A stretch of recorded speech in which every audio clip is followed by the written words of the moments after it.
dear students, I am going to teach English subject English grammar. Topic आज का हमारा होगा पार्ट्स ऑफ प्रेडिकेट।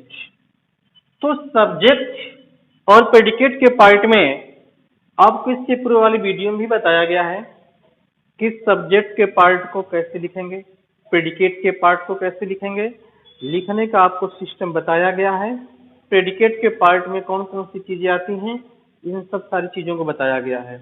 अब उसी से संबंधित मैं कुछ ऐसे एग्जाम्पल भी लेकर के आया हूं जो आपकी परीक्षाओं में बार बार पूछे जाते हैं। इन एग्जाम्पलों को ध्यान से और अच्छी प्रकार से देखिएगा कि इनको हम कैसे रख रहे हैं। अगर आप इन सेंटेंसों को जैसे मैं बता रहा हूं, यदि आप इसको ध्यान से देखें तो आप जीवन में कभी भूलेंगे नहीं। बस थोड़ा ध्यान देने की जरूरत है आपको।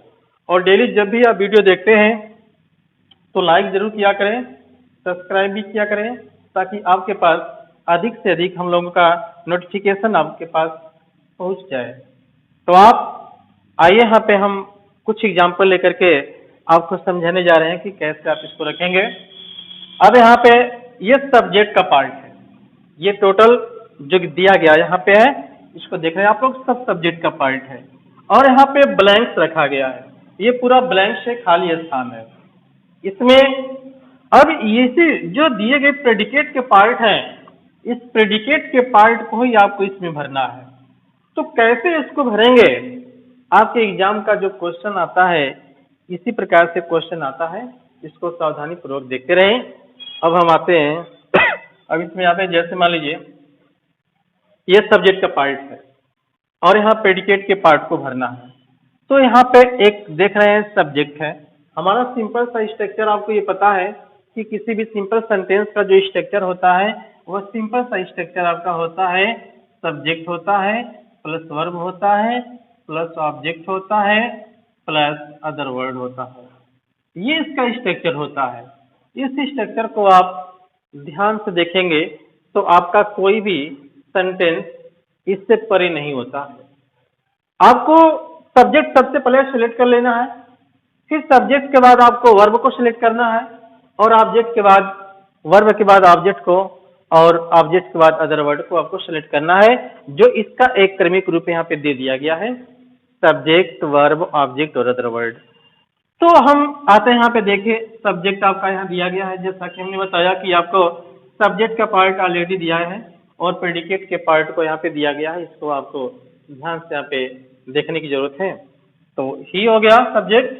अब उसके बाद देखिए फुट है, ऑन है, विलेज है, गोज है, टू है, हीज है। तो यहाँ पे क्रिया क्या है, देख रहे हैं गो में यस लगा हुआ है, कर्ता एक वचन है तो आपकी क्रिया हो गई ही गोज। वह जाता है, कहाँ जाता है, अपने गांव जाता है। तो गोज के बाद प्रीपोजिशन टू लगाएंगे। जब भी आप कहीं जाते हैं तो उसका एक डायरेक्शन होता है, उस डायरेक्शन को सूचित करने के लिए टू का हम प्रयोग करते हैं। तो ही गोज टू, कहाँ जाता है, अपने गांव। तो हीज विलेज। और कैसे जाता है, he goes to his village, वह अपने गांव जाता है कैसे, ऑन फुट जाता है, पैदल जाता है। तो ये ऑन फुट की अंग्रेजी पैदल होती है, इसलिए इसको यहाँ इसके पहले लिखकर फिर उसका फुट लिखेंगे तो ऑन फुट करेंगे।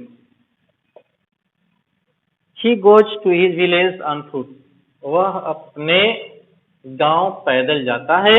तो यह आपका सब्जेक्ट हो गया, यह आपका वर्ब हो गया, और इसमें कोई ऑब्जेक्ट नहीं, ये सभी आपके प्रेडिकेट को अदर वर्ड के पार्ट हो जाएंगे। तो ये सभी अदर वर्ड के पार्ट भी प्रेडिकेट के पार्ट होते हैं।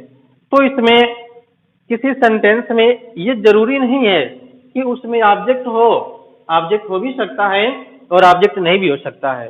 तो इसमें कोई इस बात का ध्यान नहीं रखना है कि उसमें क्यों नहीं दिया गया है। सेंटेंस तमाम प्रकार के बनते हैं, इसलिए इसमें ऑब्जेक्ट हो भी सकता है, नहीं भी हो सकता है। नहीं हो सकता है तो कोई बात नहीं, लिखने की कोई आवश्यकता नहीं है।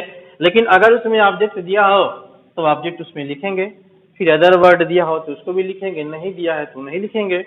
तो यह एक सिस्टम होता है। वैसे ही फिर हम चलते हैं, अगला जो हमारा सेंटेंस है, ध्यान दीजिए, चिल्ड्रेन ये सब्जेक्ट का पार्ट है। अब वर्ड क्या है, ट्वाइस है, लाइक है, ड्रॉप्स है, एंड है, लेमन है, ये वर्ड है। अब आपको इसमें रखना है, जैसे चिल्ड्रेन है तो चिल्ड्रेन आप देख रहे हैं कर्ता के रूप में है। अब उसके बाद वर्ब आपको चाहिए, तो इसमें वर्ब क्या है, यह वर्ब है आपका लाइक, तो यहाँ पे लाइक कर देंगे। और उसका क्या लाइक करते हैं, लाइक ट्वाइस, कामा करके लगाएंगे। जब दो से अधिक चीजें होती हैं तो कामा लगाते हैं, चले जाते हैं। ड्रॉप्स, और जब लास्ट में जब कोई वस्तु बच जाती है तो उसके लिए एंड जोड़ करके फिर लास्ट में उसको हम नोट कर लेते हैं। तो यहाँ पे एंड लगा करके लीमन कर लेंगे। तो इस प्रकार से हमारा सेंटेंस क्या हो गया, पूर्ण हो गया। Children like twice drops and lemon. तो ऐसे आप सेंटेंस को पूर्ण कर लेंगे। अगर परीक्षा में ऐसे सेंटेंस आ जाए तो आप इसको आसानी से इस प्रकार से लिख सकते हैं और इसको आप कंप्लीट कर सकते हैं। अब हम चलते हैं नेक्स्ट जो हमारा क्वेश्चन है, जैसे आई है, ये सब्जेक्ट के रूप में दिया गया है, ये आपका प्रेडिकेट का पार्ट है। हैव है, जस्ट है, यू है, उसके बाद द आंसर है, गिवन है। अब हम क्या करेंगे, सब्जेक्ट हो गया तो वर्ब चाहिए हमें, तो आई के बाद यहाँ पे क्या लिखेंगे, हैव कर लेंगे। आई हैव, आई हैव, उसके बाद क्या लिखेंगे, जस्ट, आई हैव जस्ट, उसका वर्ब का third form given, I have just given. उसके बाद यू, उसके बाद तब द आंसर लिखेंगे। I have just given you the answer. देख रहे हैं इसमें आप, ये करता है, उसके बाद ये हेल्पिंग वर्ब हो गया, जस्ट ये एडवर्ब के रूप में है, ये गिवन वर्ब का थर्ड फॉर्म है। तो यानी सब्जेक्ट, वर्ब और उसके बाद ऑब्जेक्ट। देखें इसमें ऑब्जेक्ट आपका ये भी ऑब्जेक्ट है और ये भी ऑब्जेक्ट है। और इन दोनों ऑब्जेक्ट में मैं बताया था कि ऑब्जेक्ट दो प्रकार के होते हैं। कौन कौन से होते हैं, इनडायरेक्ट ऑब्जेक्ट और डायरेक्ट ऑब्जेक्ट। अगर कोई लिविंग बीइंग होता है यानी सजीव होता है तो उसको हम इनडायरेक्ट ऑब्जेक्ट के अंतर रखेंगे, यानी यू यहाँ पे जो दिया गया हमारा है वह इनडायरेक्ट ऑब्जेक्ट है। और यहाँ पे जो लाइफलेस है, द आंसर है, यही आपका डायरेक्ट ऑब्जेक्ट है, ये आपका डायरेक्ट ऑब्जेक्ट है। जब इन दोनों ऑब्जेक्टों के बीच में अगर कोई प्रीपोजिशन नहीं होता है तो विशेषतः हम इनडायरेक्ट को पहले लिखते हैं और डायरेक्ट को बाद में लिखते हैं। तो ऐसे इस प्रकार से हम इसको कंप्लीट कर लेते हैं। अगर वही प्रीपोजिशन इसमें होता तो डायरेक्ट ऑब्जेक्ट को पहले लिखते हैं और इनडायरेक्ट ऑब्जेक्ट को बाद में लिखते हैं। तो ऐसे हम इस सेंटेंस को कंप्लीट कर लेंगे। तो ठीक, हम वैसे ही हम आगे चलते हैं। जैसे आपका है चौथे वाले क्वेश्चन में आ जाइए आप, यम के गांधी डॉट डॉट है, is nation of father the called the, ये आपके प्रेडिकेट के पार्ट है। तो आप देख रहे हैं यहाँ पे आपका सब्जेक्ट दिया गया है, तो वर्ब आपको ढूंढना है। वर्ब क्या हो जाएगा, इज भी है, कॉल्ड, क्या कहे जाते हैं, फादर, कॉल्ड द फादर, किसके father, of the nation, of the nation. ये नेशन यहाँ ऊपर कर दे रहा हूं, इसको आप देख लीजिएगा। यानी ये जो आपका सेंटेंस हो गया, यम के Gandhi is called the father of the nation, यानी यम के गांधी यानी महात्मा गांधी जो है वह राष्ट्रपिता कहे जाते हैं। तो ये देख रहे हैं इसमें आपका ये इज और कॉल ये क्रिया है, और यही जो है फादर ऑफ द नेशन राष्ट्रपिता, ये कॉम्प्लीमेंट का काम कर रहे हैं, ये कॉम्प्लीमेंट के रूप में प्रयोग किया गया है। तो ऐसे किसी भी सेंटेंस को आप पूर्ण करेंगे। अब हम चलते हैं जो पांचवा हमारा क्वेश्चन है। पांचवा क्वेश्चन क्या है, माई सिस्टर। उसके बाद डॉट डॉट है ये, letter a mother wrote to my. अब यहाँ पे देख रहे हैं पूरे प्रेडिकेट की पार्ट है, तो यहाँ सब्जेक्ट के बाद क्या लिखेंगे, वर्ब लिखेंगे। वर्ब क्या है, रोड। माई सिस्टर रोड, मेरी बहन लिखी, क्या लिखी, ए लेटर लिखी, ए लेटर। किसको लिखी, टू माई मदर,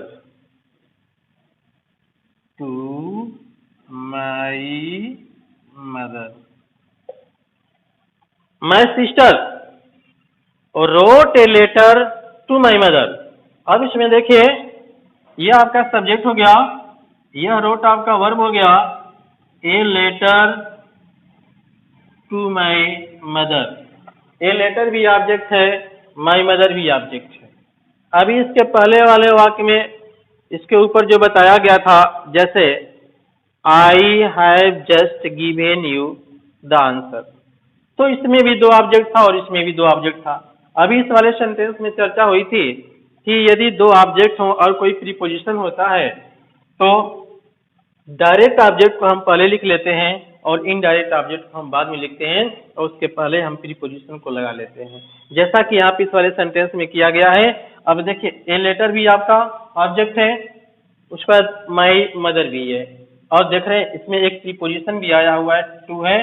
तो हमने बताया कि इसका ये रूल होता है, अगर इनडायरेक्ट ऑब्जेक्ट हो, प्रीपोजिशन भी साथ में हो, तो डायरेक्ट ऑब्जेक्ट को पहले लिख लेते हैं और इनडायरेक्ट ऑब्जेक्ट को बाद में लिखते हैं। तो इस प्रकार से जो भी आपको ये सेंटेंस बताए गए हैं, इसी क्रम में इन सारे वर्डों को रख करके हम सेंटेंस को पढ़ लेते हैं। और यदि आप पूरी तरीके से इस प्रकार से अगर देखें वीडियो को और हल करें, और इसके अतिरिक्त भी आपकी किताब में बहुत सारे एग्जाम्पल होंगे, उस एग्जाम्पल को भी आप अपने किताबों से हल कीजिएगा। अगर ऐसे करेंगे आप तो आपका कठिन से कठिन